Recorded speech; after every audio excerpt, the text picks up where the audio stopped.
Marami ang nag-iisip kung sino ang boses sa likod ng iPhone S4. Palibhas ay kakaibang tema ng voice recording na nare-receive sa naturang modelo ng iPhone, naging curious tuloy ang ilang users dito kung sino nga ba ang nagvo-voice recording dito. Para sa detalye, balitaan mo kami, Benj Bondo. Ang teleponong tahimik lang noon, nagkaroon na rin ng tinig sa modernong panahon.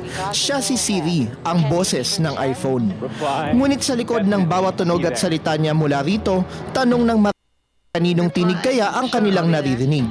Sa kauna-unahang pagkakataon, lumabas sa publiko ang boses na gumagabay sa mga iPhone users. Siya si Susan Bennett, isang voice-over actress mula sa Atlanta sa Amerika.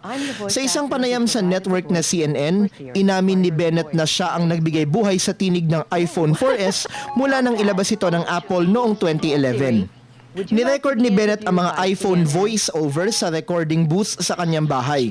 4 na oras kada araw ang inilaan niya para rito sa buong buwan ng Hulyo noong 2005. Napansin ng isa niyang kaibigan ang pagkakapareho ng boses niya at ni Siri kaya't nagtanong ito at walang pasubali niyang inaming siya ang tinig ng iPhone. Bukod sa iPhone, siya rin ang boses sa likod ng mga anunsyo ng Delta Airlines at ni Tilly, the all-time teller, ang kauna-unahang automated teller machine o ATM. Kaya't sa bawat pindot sa iyong iPhone, alalahanin na isang Susan Bennett sa katauhan ni Siri ang patuloy na umaagapay at nagpapagaan sa iyong gawain at buhay. I'm leaving now, Siri. Para sa Telebisyon ng Bayan, Benj Bondo.